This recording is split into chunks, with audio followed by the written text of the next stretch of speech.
Hey friends, so I am a big fan of karma. Not because I'm a grudge holder or a vindictive person, I'm not.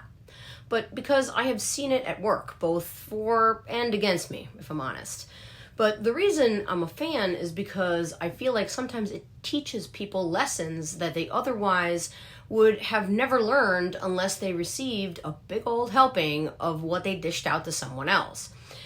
It's unfortunate that this is the most effective way to learn life lessons, but sadly, it is sometimes the only way people will change or improve their behavior. When you put crappy energy out into the world, it's going to come back in your direction at some point. I use crappy energy as almost an understatement because it's one thing to be a negative Nancy, it's entirely another to be abusive or manipulative or overly controlling or emotionally destroy people. Those kinds of things are not just having crappy energy. That's just plain being a terrible person. And if that's what someone is putting out into the world, trust and believe that it will absolutely come back to them. It always does. Anyway, I think Robin Williams said it best in one of my favorite 90s movies, Dead Again, when he was talking about outrunning your past misdeeds. It's a karmic credit plan. Buy now, pay forever. And phew, he was right.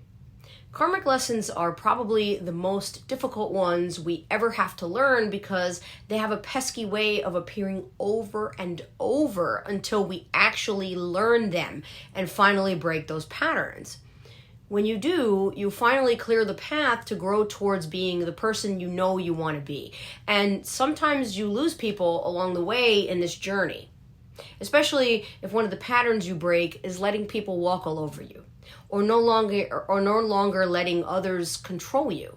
That is reciprocity too, even if you don't realize it. I mean, after all, what you allow is what will continue, right?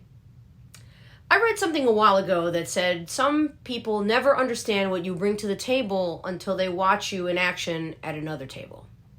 Here's where negativity like contempt and resentment come in because, well, some people feel entitled to you in some way and don't like it when you conduct yourself in ways that don't benefit them.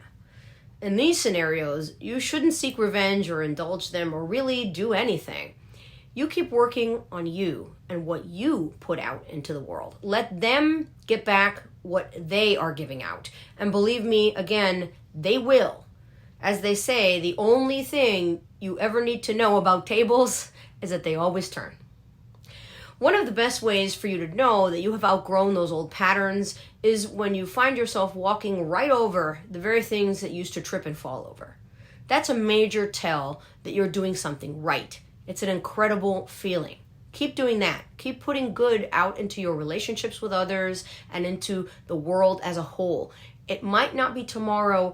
It might take a while, but you will get that good back. Trust me on this one.